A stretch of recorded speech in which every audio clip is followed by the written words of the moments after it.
Hey guys, welcome to this video. So this video will be about S Corporation. So I'll define what S Corporation is, how to set it up, and pros and cons of S Corporation as a form of business. Let's start.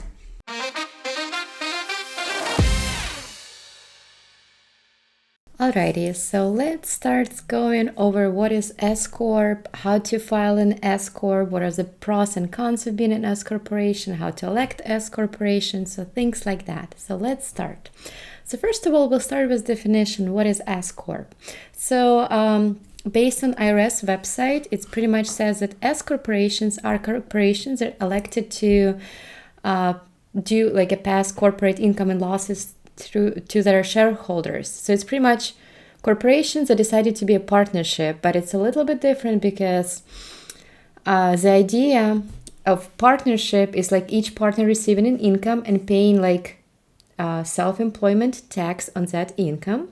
But for S Corp, technically, like they don't have to pay a self-employment tax on that income. So that's like the main difference between partnership and the difference between corporation, because corporation, the C corporation, pays tax on entity level, and S corporation is passing through the income to shareholders and they pay the tax, right? So that's a general overview. So in general, so it says like this allows S corporation to avoid double taxation compared to corporate income tax. It also give us like a couple options who cannot elect S corporation. So it pretty much says it has to be domestic corporation, so it can be foreign, and I think there's like no more than 100 shareholders. Like they should not have any foreign shareholders as part of their S corporation. So those are who cannot elect to be S corporation. And in order to become S corporation, the corporation or LLC must submit Form 2553 election by a small business corporation. So they have to submit this form to IRS, and I'm going to show you how to do this. And then they can be approved and become S corporation. So let's see. So here's we have like a couple more like details in general, like when to file and things like that. So it pretty much says the same things, that they have to make election of Form 2553 to become S corporation. So the deadline to file Form 2553 to IRS, and they have to approve it, is, it says fifth tax year. Sorry, this is not what it is. It just says they can make another election. In any case, this is just like when they can not elect anymore. So they have to submit it. I'll show you in a second. So this form, and we have instruction here. And I think the idea is that they have to submit it like 3.5 months after they decided to become S corporation. Well, sorry, I'll look into this right now when they actually can do it, but it doesn't matter. I mean, it does matter, but it's like, I think it's 3.5 or 2.5 months, and I'm going to add the comment right here with exact date and IRS regulations. It says when exactly you have to submit it. But in reality, what happens is that taxpayer has LLC or a corporation, and they want to save some tax, self-employment tax. So they like, it's a second or third year of them having like as LLC or C corporation, and they decided, or you offer them to become S Corp. So usually what happens, we have to submit it at the beginning of the year to get it approved by the next year when we file tax return. So I'm going to show you like example of this form and how to fill it up. So this is how this form looks like. So we have to put name of the entity. We have to put EIN, date incorporation. And let me see if I have, one of options that I can show you. Thank you for watching my video. Just a quick interruption. I'm sorry. Just to tell you that I do sell online courses. So if you go to my website, remotecpanla.com, it will give you more information about online courses that I sell and what I teach, and with more information about me, agenda on what we do. We have a weekly calls. We go over the different kind of issues or problems we can have in a tax software. So in the end of this 1 month course, you'll be able to prepare like a complex tax return in any tax software you choose. Thank you again. Please continue watching my video.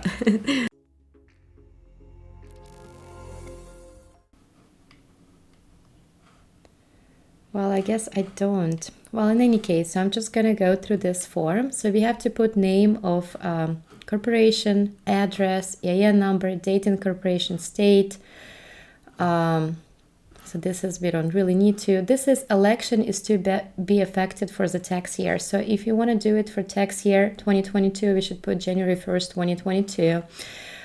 Tax years that we want. So we do like calendar year, like most of the case. And then we put the name of the officer who is responsible for this S Corp. We put their telephone number. If they paid later, like there is a way that we can submit those election later.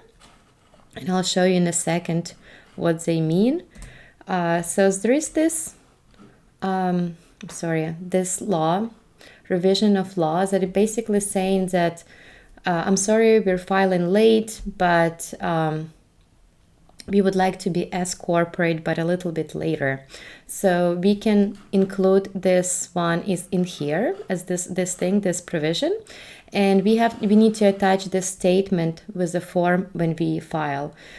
So you can read it through, but it pretty much says, I'm sorry, we want to become S corp a little bit later. Please accept this election. And majority of the time, like every time I filed, it actually worked for me. So we do that here. Here we have to ask officer to sign it, put their title, a date, and here we have the shareholder information, their name, signature, date, percentage of ownership, date acquired the S corp or the business, their social security, tax year ends, and things like that. And then they have to sign it. Yes, they have to sign it right here. I usually don't put anything in here because this is like for some it's not applicable as often. So that's pretty much it. And then this page, I usually don't put anything there, but I do like put the name of S Corp to be elected, EIN numbers, and I do send it along with our form. So usually here's the address on first page where to send it. So if your client is in those states, that's where you send it. So we can send it out or we can fax it. So I usually, I do both. I mail it and then I fax it. And then if I don't hear back from them in 2 months or months, I would just call them and just follow up and maybe send another reminder. So that's how LLC or S Corp LLC or C Corp become S Corp. Now I'm going to explain you why. Why would people care about this and do all this work? So the reason why is because when you shareholder of S Corp, technically on income you receive from K1, which is share of income and expenses, you don't pay the self-employment tax. And that is why it's a good idea. So the pros is saving on self-employment tax. And I'm going to show you right now what actually the taxpayer can save. So let's imagine as their business is making 100K. There's this thing, reasonable compensation. So for every S Corp, and this is probably part of the cons why S Corp is not ideal, they have to pay a reasonable compensation. So the client has to get into setting up the payroll and also filing a separate tax return. So they have to pay more for accountant for us to file tax return and to do payroll, right? So they have to pay reasonable compensation. What is reasonable compensation? Super vague definition by IRS. It pretty much says whatever, yes, they do have a very, very, very vague description of what is reasonable compensation. It's pretty much what reasonable compensation could be for that specific business.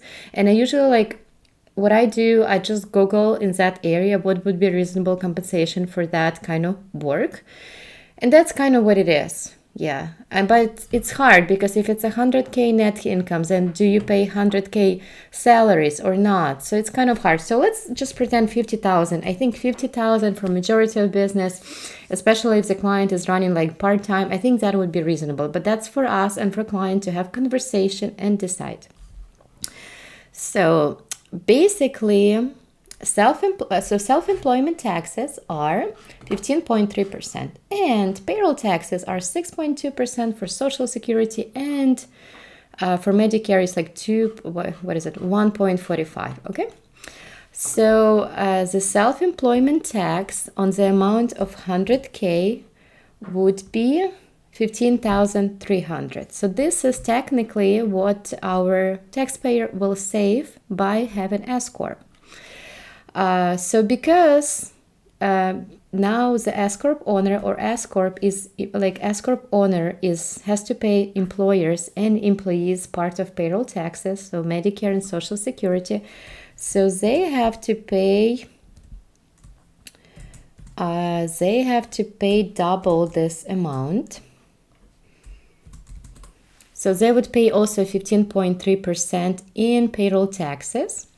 So if their reasonable compensation is 50,000, they would pay this amount in payroll taxes, right? So the real savings in S Corp would be self-employment tax that they're saving less payroll tax that they had to pay on reasonable compensation. So real saving is like 7,600. But we also need not to forget about that they have to pay tax accountants, they have to pay to do extra tax returns, they have to pay for payroll, so things like that. So in the end of the day, if that makes sense and if we can justify that reasonable compensation can be that low compared to net income, that's the real savings for us. Hope that made sense. I'm just going to go over a form really quickly. So this is how Form 1120S looks like. So it has a part when we have to put S Corp election. Is a corporation elected to be S Corp at the beginning of this tax year? So let's say we just elected to be S Corp. So we say yes right here. And then we have to put date incorporated. Date incorporated. So whatever date incorporated was. But here's election date. So those are two numbers important based on what I just mentioned. And then we have name, EIN, like income, expenses. Also important thing here, we have compensation of officer part, right? So we have this form 1125E that we're going to show compensation to officer and how much they own. So this is like different compared to other entities. And then I think everything else is kind of similar. So if somebody owns more than 20% or 50%, and I'm going to go over this in details later, but it's like something we have to disclose. And then let's see. So this is like Schedule K that also will be prorated based on percentage of ownership. And then we have like balance sheet, income statements, or regular things like this. So that's it on like very general, very basic overview of 1120S and S Corporate tax return. Hope that was helpful. Thank you.